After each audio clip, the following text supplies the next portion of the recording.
Assalamualaikum warahmatullahi wabarakatuh. Bismillahirrahmanirrahim. Asyhadu an la ilaha illallah wa asyhadu anna Muhammadar Rasulullah. Allahumma shalli ala sayyidina Muhammad wa ala ali sayyidina Muhammad. Rabbis rahli sadri wa yassirli amri wahlul 'uqdatam min lisani yafqahu qawli amin. Bismillahirrahmanirrahim. Salam santunku, salam ta'zimku buat para sahabat-sahabatku tercinta dimanapun Anda berada, baik yang ada di dalam ataupun yang ada di luar negeri. Semoga kita semua senantiasa selalu di dalam lindungan Allah Subhanahu wa Ta'ala. Amin ya Rabbal Alamin.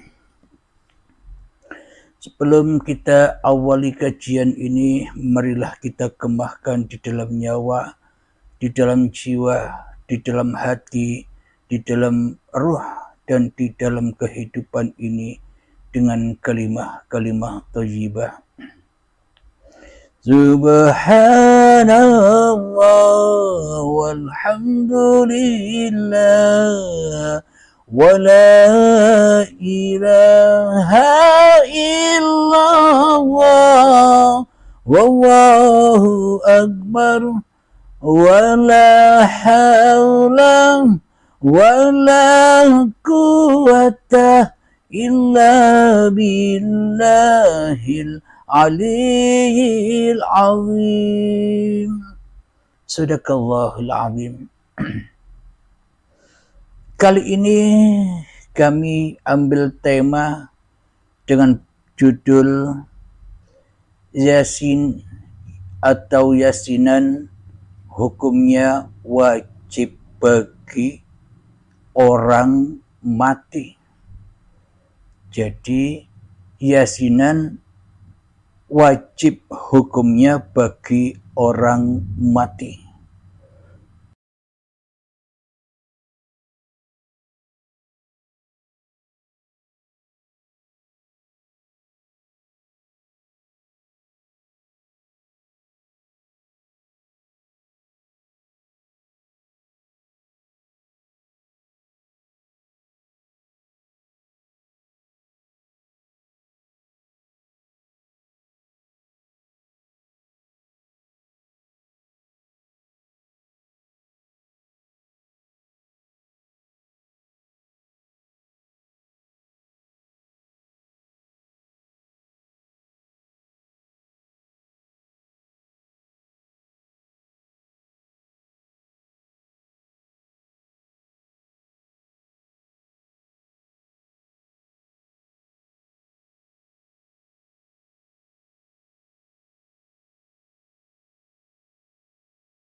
Bismillahirrahmanirrahim.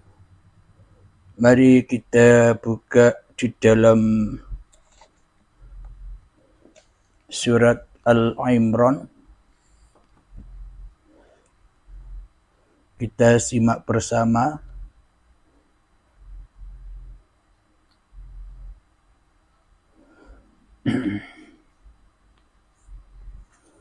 A'udzu billahi minasy syaithanir rajim. Bismillahirrahmanirrahim. Kullu nafsin dha'iqatul maut wa innama tuwaffawna ujurakum yawmal qiyamah. فمن زحزح عن النار وأدخل الجنة فقد فاز وما الحياة الدنيا إلا متاع الغرور. Yang artinya setiap jiwa pasti merasakan kematian. Sesungguhnya hanyalah disempurnakan pahala-pahala kalian di hari kiamat. Maka barang siapa dijauhkan dari api neraka dan dimasukkan ke dalam surga, maka sungguh dia telah beruntung dan tidaklah kehidupan dunia kecuali kesenangan yang menipu. Shadaqallahul adzim. Kenapa saya beri judul Yasinan itu hukumnya wajib bagi orang mati? Karena ayat inilah setiap jiwa pasti merasakan kematian. Jadi kematian di sisi manusia dan kematian yang dimaksud Allah di dalam ayat ini beda. Jadi memang secara syariatnya, secara kemanusiaannya, semua manusia yang bernyawa ya pasti mati. Tidak ada manusia yang tidak mati. Itu secara kemanusiaannya, secara syariatnya. Akan tetapi secara hakikatnya, secara yang sesungguh-sungguhnya, di sisi Allah kematian itu bukan mati badannya. Akan tetapi yang dikatakan kematian di sisi Allah adalah kematian jiwanya, kematian kesadarannya, kematian di dalam agama dan bertuhannya kepada Allah Subhanahu wa Ta'ala. Kenapa kok dikatakan kematian manusianya? Karena manusianya tidak menyadari bahwa Allah lebih wujud daripada manusianya. Kenapa manusia dikatakan mati? Karena manusianya tidak sadar bahwa Allah lebih hidup daripada manusianya. Kenapa manusianya dikatakan mati oleh Allah? Karena manusianya tidak sadar bahwa Allah lebih berkuasa daripada kuasanya manusianya di hatinya. Jadi yang dikatakan mati, kullu nafsin dha'iqatul maut, yakni setiap jiwa atau setiap nyawa pasti akan menemui kematian.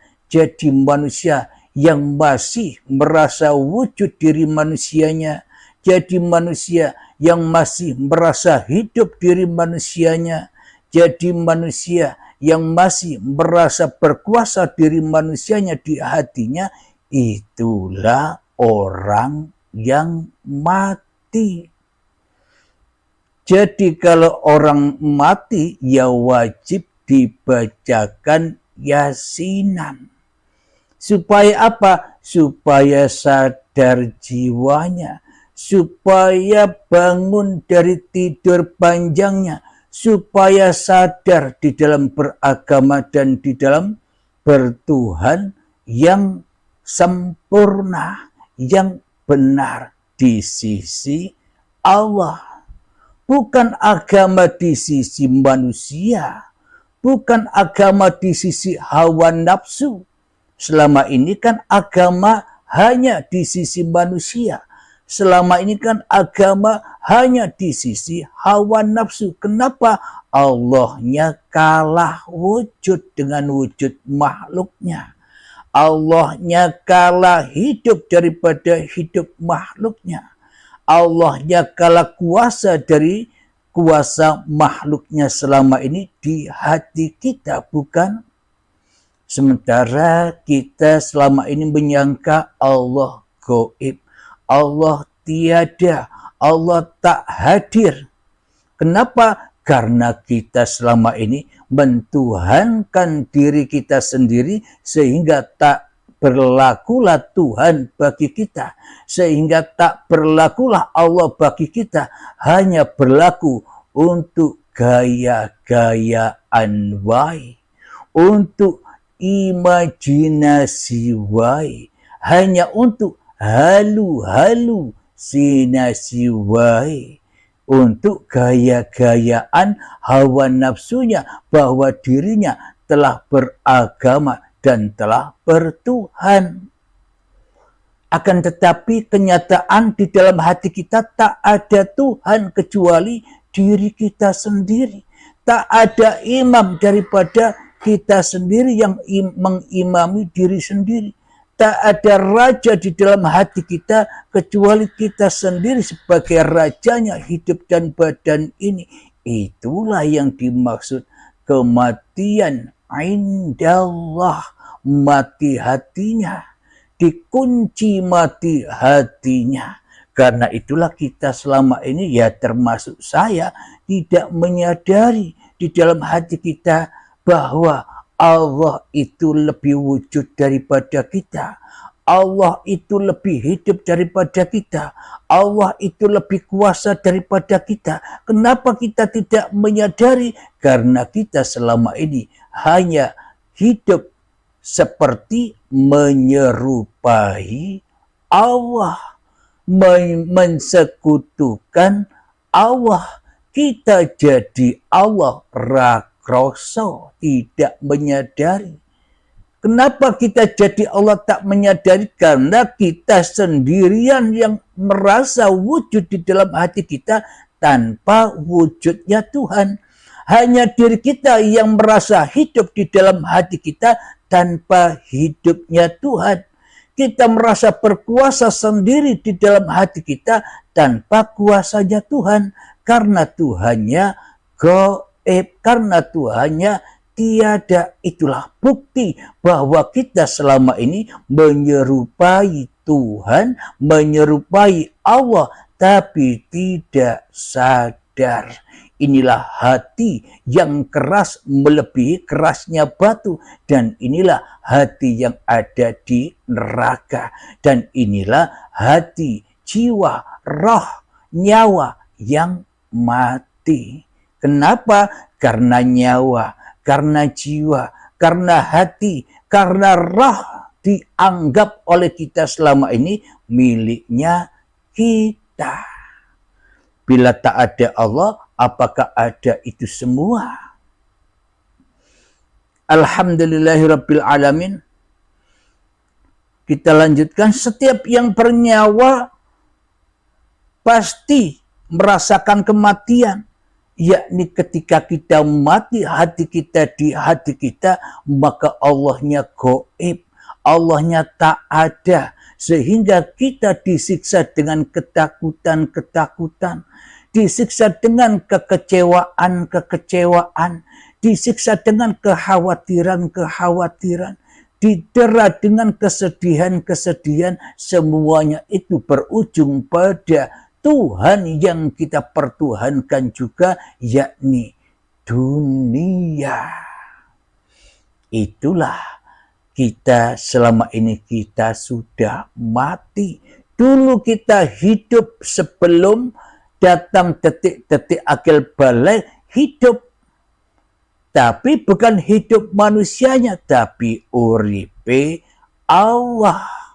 Ketika manusianya datang detik-detik akil balik tiba, sehingga manusianya makan kayu khuldi, mengaku-akui bahwa hidup dan badan, dan di antara hidup dan badan yakni semua aktivitas kita aku-akui sebagai milik kita, maka matilah kita.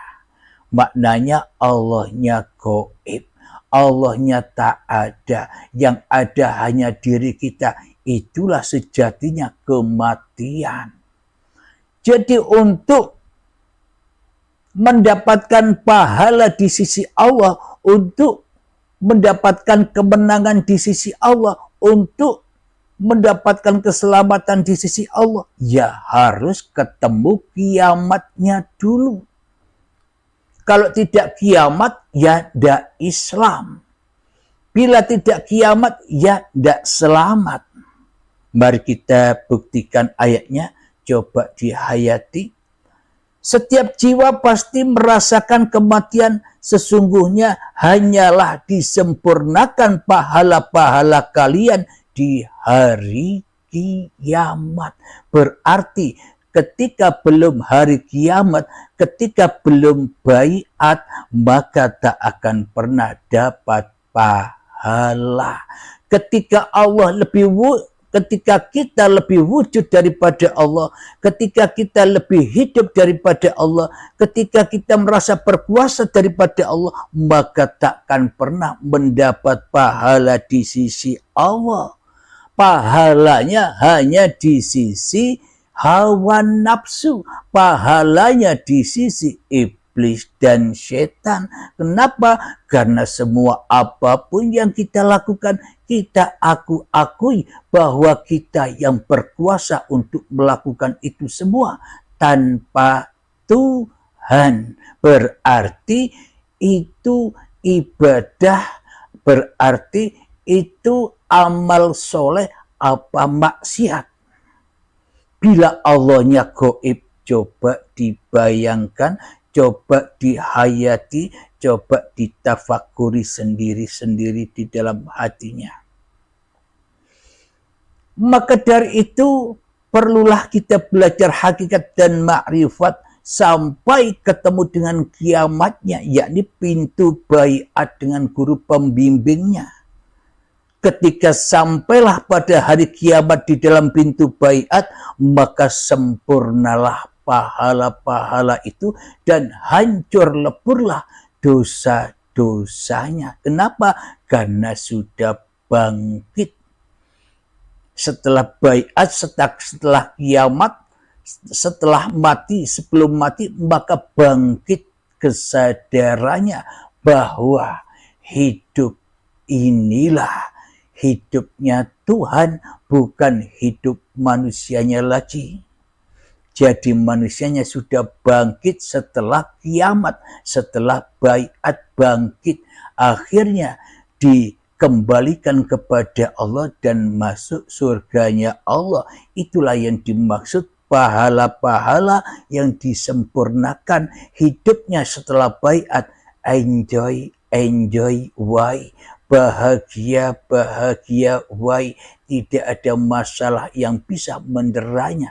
Tidak ada dosa yang bisa menderanya. Kenapa? Manusianya sudah inna lillahi wa inna ilaihi roji'un. Sudah suci. Kembali dari Allah, kembali ke Allah. Tidak berkuasa lagi di dunia ini kecuali kuasa Tuhannya. Seperti Muhammad, bukan kamu yang melempar api, tapi aku yang melempar, kata Allah.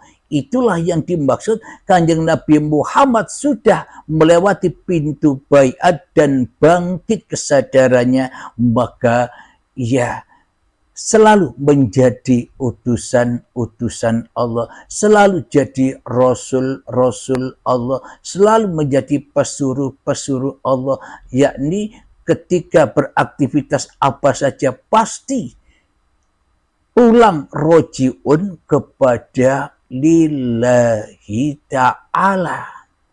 Jadi Kanjeng Nabi Muhammad sallallahu alaihi wasallam itu contoh bagi orang-orang yang dikehendaki dikehendakinya. Jadi orang-orang yang melewati, menyusuri jalan seperti jalannya para nabi, yakni untuk melanggengkan di dalam hatinya la ilaha illallah, maka terbebaslah manusianya dari Tuhan-Tuhan itu yang ada di dalam hatinya. Selama ini kan kita menjadi rasulnya setan. Selama ini kan kita jadi utusan-utusannya setan.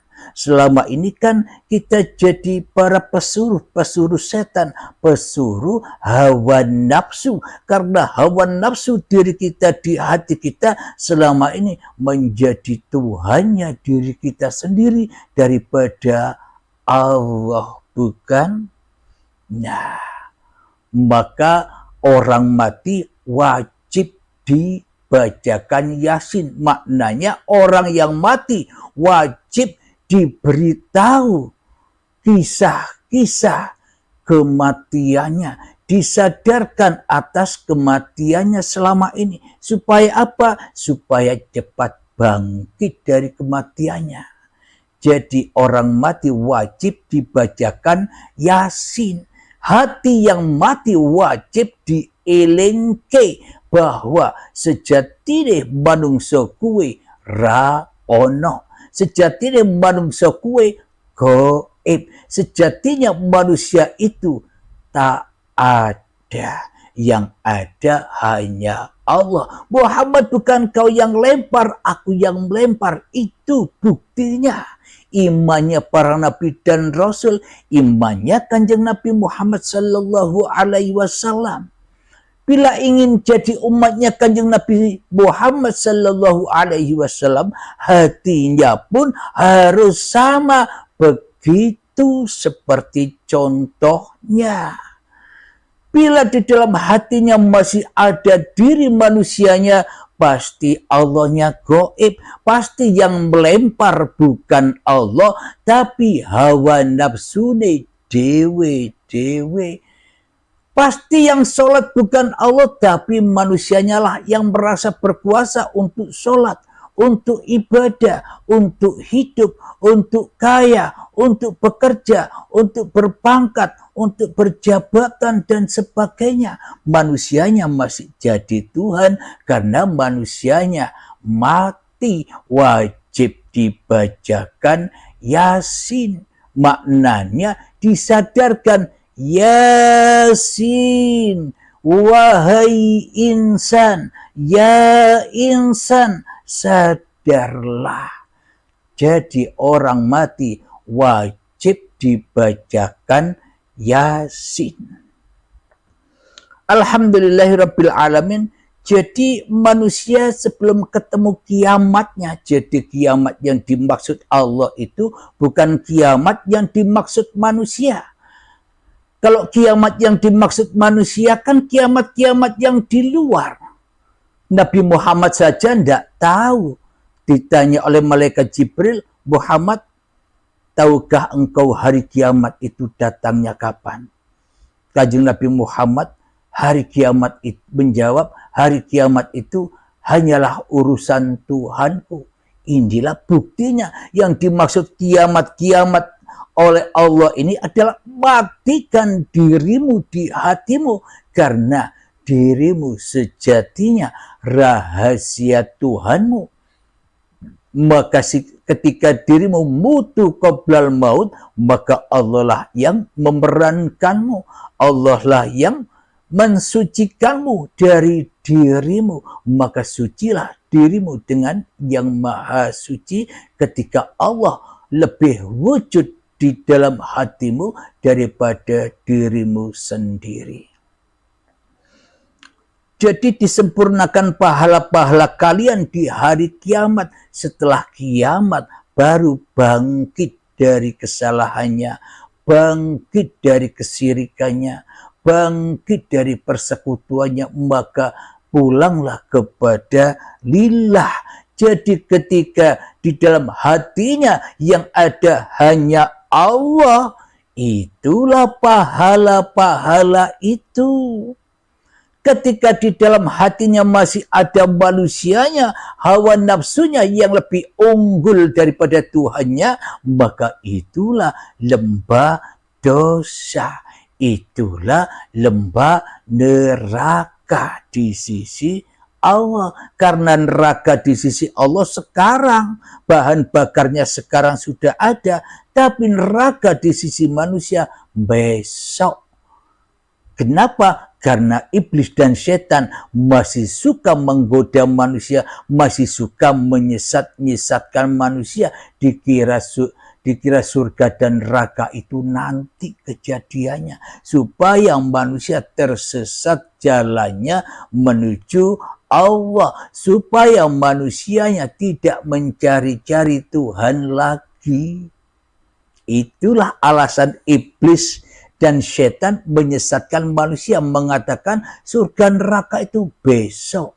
Padahal di sisi Allah sekarang juga. Bagi orang-orang yang dikehendaki paham di sini. Barang siapa jauh dari api neraka dan dimasukkan ke dalam surga, maka sungguh dia telah beruntung.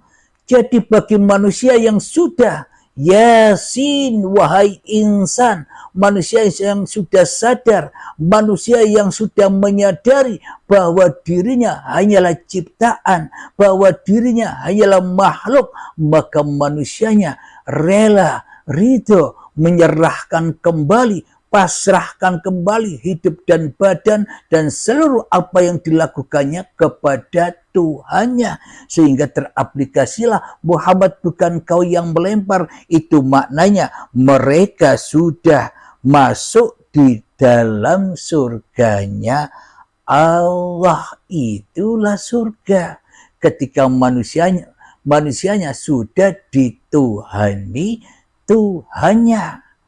Tapi ketika manusia masih jadi Tuhan dan mentuhani Tuhannya, ngatur-ngatur Tuhannya, mereka masih di dalam anar, di dalam kematian. Dia tidak akan pernah mendapatkan pahala di sisi Allah. Dan tidaklah kehidupan dunia kecuali kesenangan yang menipu. Kematian kita selama ini selalu, kenapa kita selama ini mati? Karena kita menjadi budak-budaknya iblis, karena kita sudah ditipu oleh iblis untuk ngaku-ngaku, wahai Halim, hidup ini loh hidupmu. Wahai Halim, badan ini loh badanmu. Wahai Halim, apapun yang kau kerjakan, semua itu di dalam kuasamu, Halim. Katanya iblis begitu, makanya saya sesat terus, makanya saya sumpek terus, makanya saya sedih terus, makanya saya gundah gulana terus, makanya saya kecewa terus, makanya saya khawatir terus, dan makanya saya ketakutan dan ketakutan terus hidup di dunia ini. Kenapa? Karena bareng iblis dan setan. Kita selama ini ditipu, disuruh ngaku-ngaku bahwa diri kita ini Tuhan tanpa kita sadari oleh iblis. Disuruh ngaku sebagai Tuhan. Apa buktinya? Allah gaib, Allah tidak ada, Allah tidak wujud. Kita sendiri yang wujud. Itulah bukti kita selama ini telah melanggar dan tersesat dari ajaran Islam kita sendiri. Yang katanya Allah wujud, kita bako. Allah wujud, wajib Allah ada. Kebalikannya apa? Adam selain Allah, Raono tidak ada. Tapi kita selama ini dibalikkan oleh setan, ditipu oleh setan supaya kita melanggar ajaran Islam itu sendiri. Kita mengaku yang wujud di dalam hati kita sehingga Allah gaib. Berarti iman kita selama ini imannya siapa? Imannya setan. Karena kita ikut setan, Itulah yang dikatakan kullu nafsin dha'iqatul maut. Manusia yang bernyawa pasti mengalami kematian, mengalami kerugian. Kapan manusianya beruntung? Ketika manusianya datang mencari guru pembimbing untuk berbaiat. Supaya apa? Supaya Al-Mahdinya bangun dari tidur panjangnya. Supaya apa? Supaya kesadaran manusianya untuk menuju kepada hakikat jati diri manusianya. Supaya sadar, bangun lagi, supaya bangkit lagi. Setelah bangkit maka roji'un, dikembalikan lagi kepada Tuhannya. Maka hanya Tuhanlah yang memerankannya. Alhamdulillahirabbil alamin. Sebelum kita lanjutkan, marilah kita berlatih dahulu menghening-heningkan diri kita di hati kita, mengheningkan cipta. Mulai bismillahirrahmanirrahim. Silakan.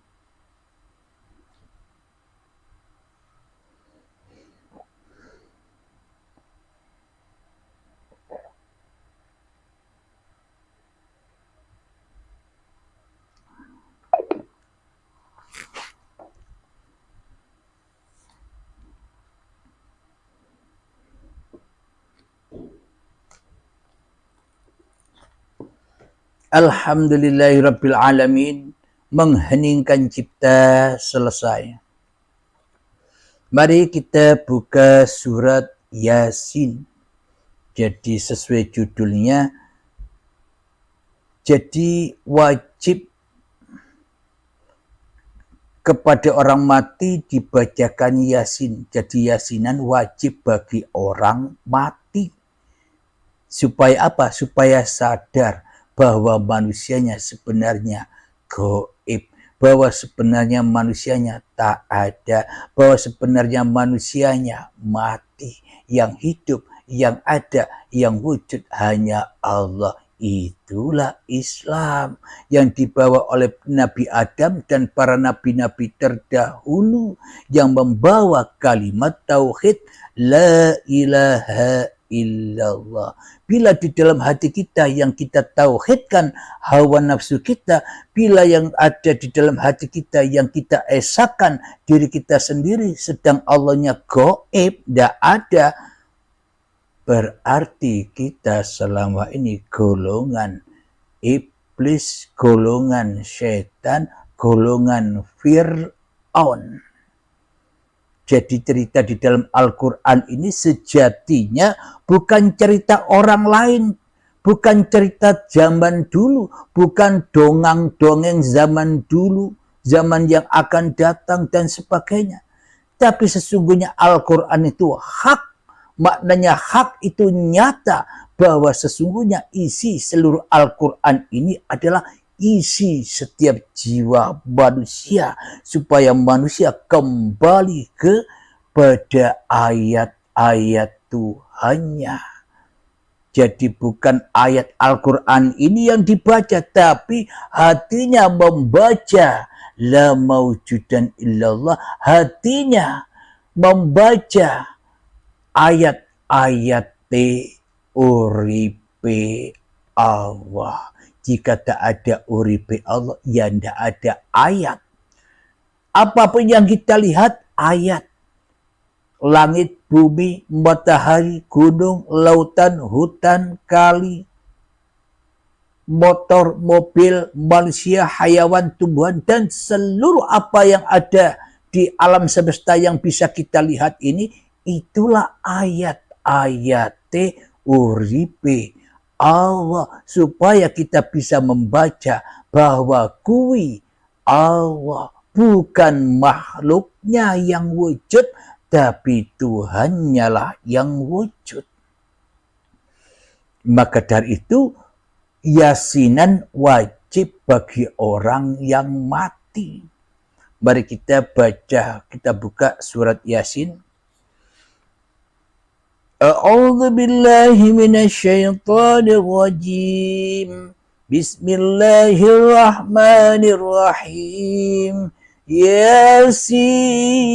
Yasin. Ya insan. Seruan Allah, wahai manusia. Yasin itu juga namanya Kanjeng Nabi Muhammad. Jadi hakikat Muhammad itu siapa? Yasin, wahai manusia.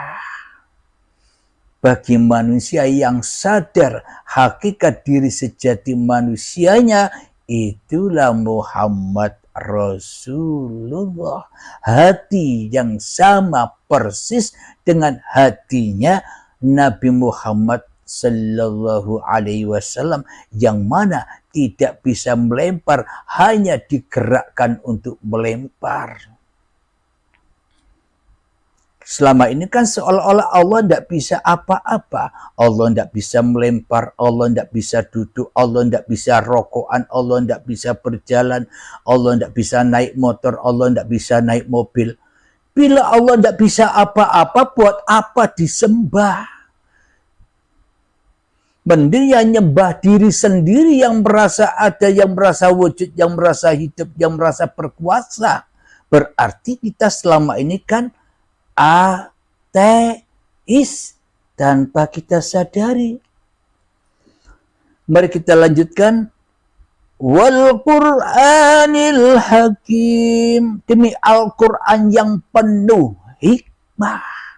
Al-Quran ini penuh hikmah di balik arti yang tertulis ini. Innaka laminal mursalin. Sungguh engkau adalah salah seorang dari rasul-rasul. Jadi siapa kalau secara syariatnya? Muhammad Rasulullah.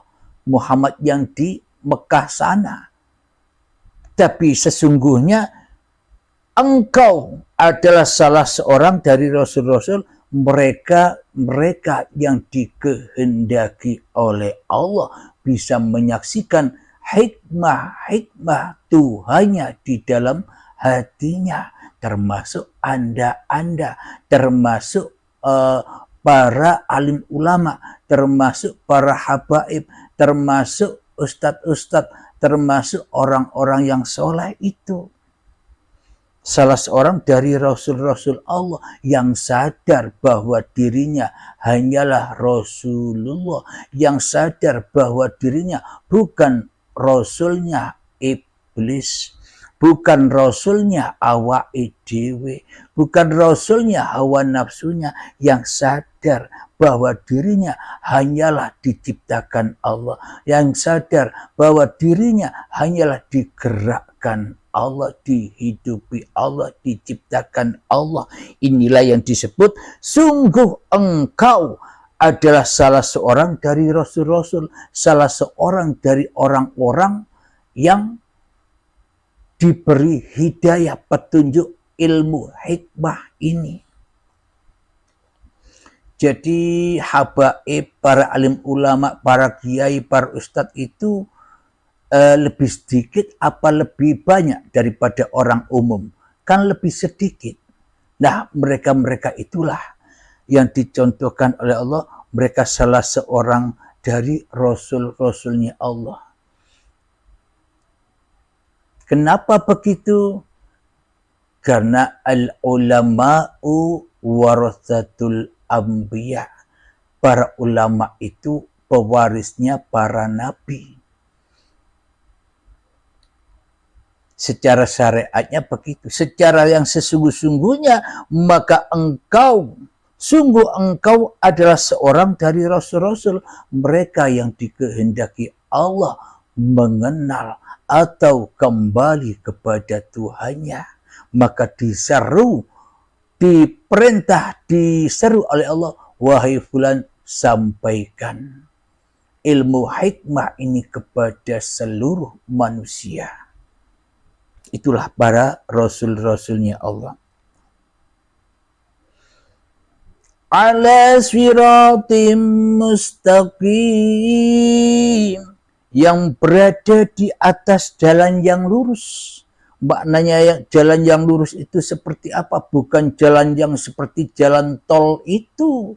bukan jalan yang seperti jalan yang ada di luar diri itu, tapi yang dimaksud jalan yang lurus, hatinya selalu lurus kepada uripe Allah daripada uripe setan.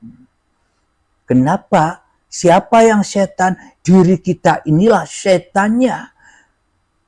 Kenapa? Karena seluruh manusia menyangka, baik itu habaib, para alim ulama, para ustadz, para kiai, semua manusia termasuk saya, mengakui bahwa setan itu, bahwa iblis itu gaib.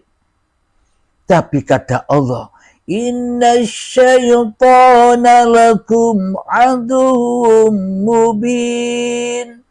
Sesungguhnya setan itu musuh yang sangat nyata bagimu.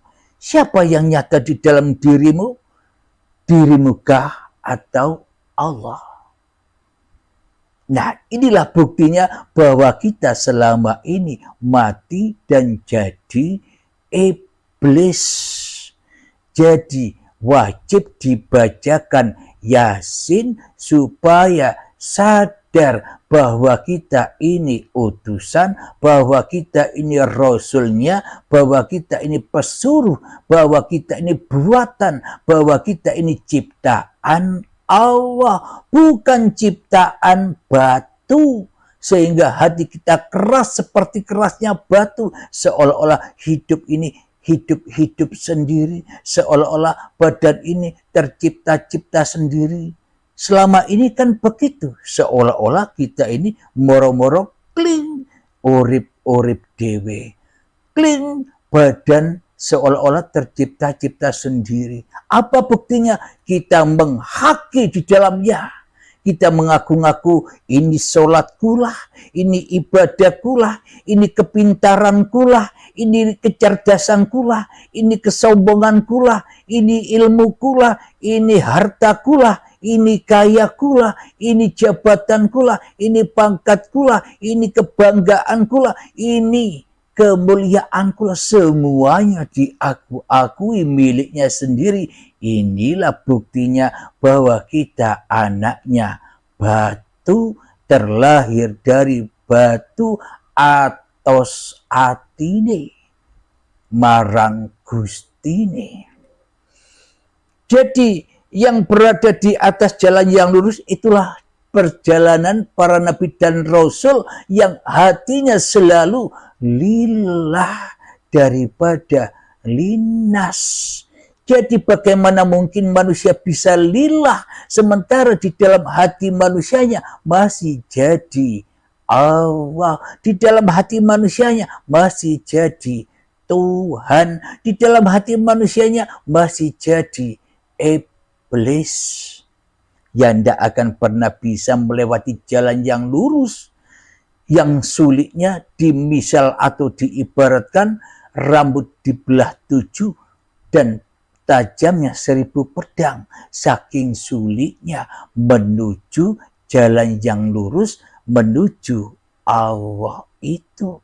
Hanya rasul-rasulnya lah yang memberi seruan, hanya rasul-rasulnya lah yang membimbing, hanya rasul-rasulnya lah yang mengajak bersama untuk bertemu Tuhannya, untuk mengikuti jalan yang lurus. Semoga saya khususnya dan kita semua dipahamkan oleh Allah. Amin ya rabbal alamin. Kita lanjutkan. Mohon maaf.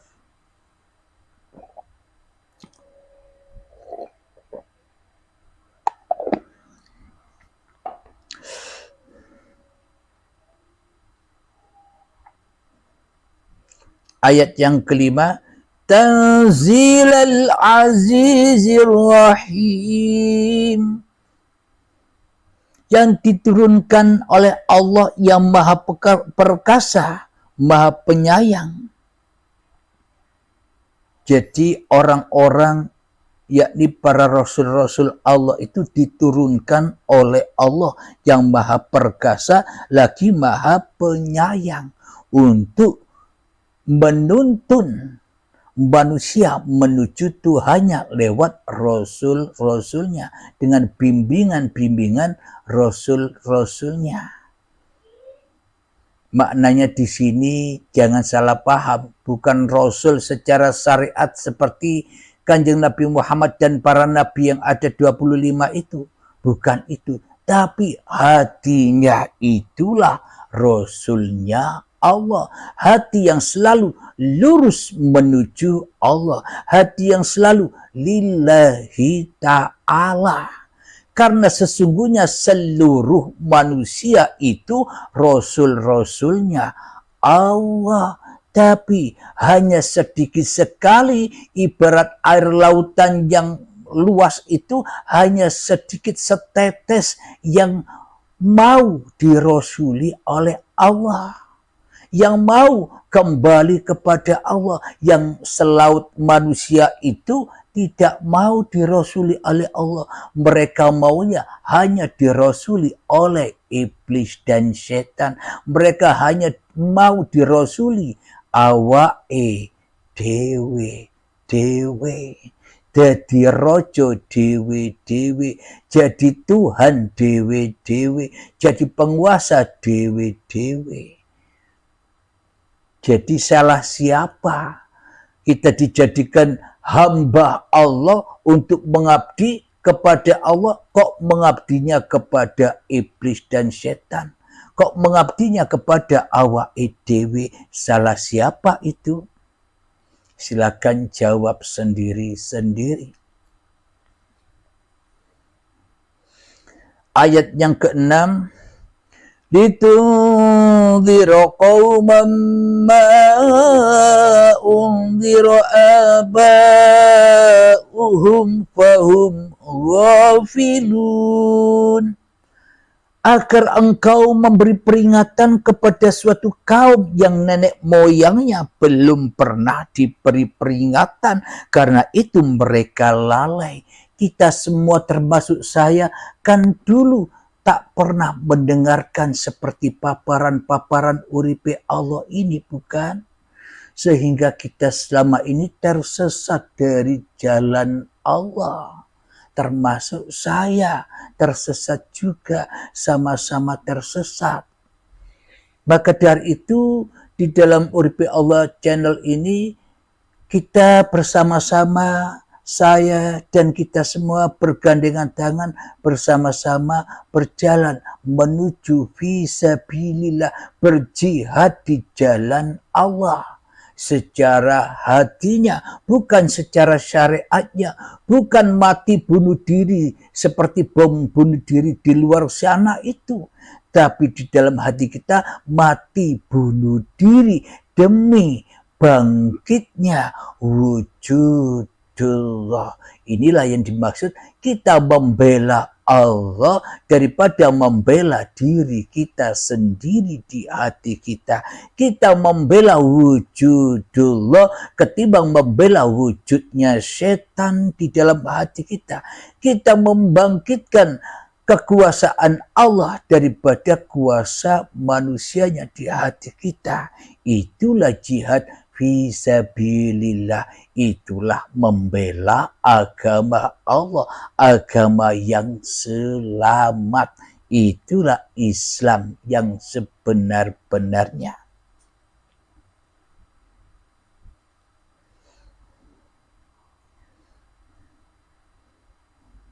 Alhamdulillahirabbil alamin.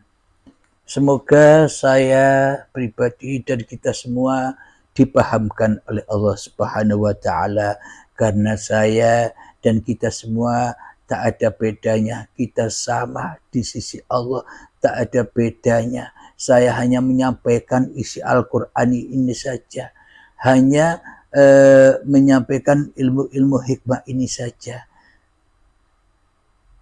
Sejatinya saya, Anda sama, tak ada bedanya, sama-sama Rasul-Rasulnya Allah, sama-sama diciptakan oleh Allah, sama-sama digerakkan oleh Allah, sama-sama menjadi wayang-wayangnya sang dalang, yang beda perannya tapi satu didalangi, diperankan oleh sang dalang, diperankan oleh uripe Allah. Semoga saya pribadi dan kita semua dan seluruh umat manusia disadarkan supaya kita mendapatkan pahala yang sempurna. Maknanya pahala itu kedamaian hati, karena sudah bangkit dari malapetaka, karena sudah bangkit dari kiamatnya.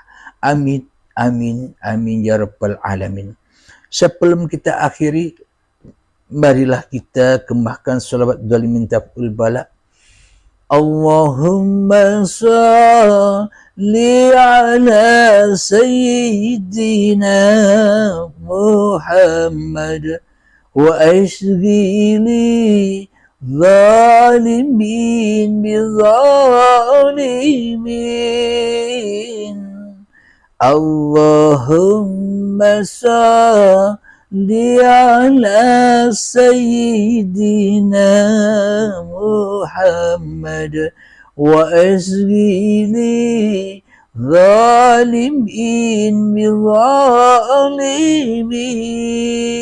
bizalimin wa akhrijna min bainihim salimin wa ala alihi wa sahbihi ajma'in. Bismillahirrahmanirrahim. Alhamdulillahi rabbil alamin. Allahumma salli ala sayyidina Muhammad wa ala ali sayyidina Muhammad. Allahumma ya qadiyal hajat, Allahumma ya mujibad da'awat, Allahumma ya rafi'ad darajat, Allahumma ya muhillal muskilat, Allahumma ya syafiyal amrad, Allahumma ya kafiyal muhimmat, Allahumma ya dafi'al baliyat. Allahumma akhtim lana bil iman, Allahumma akhtim lana bil islam. Rabbana atina fid dunya hasanah wa fil akhirati hasanah wa qina adzabannar. Wa sallallahu ala sayyidina Muhammad wa ala alihi wa sahbihi wa sallam. Walhamdulillahi rabbil alamin. Akhir kalam. Assalamualaikum warahmatullahi wabarakatuh.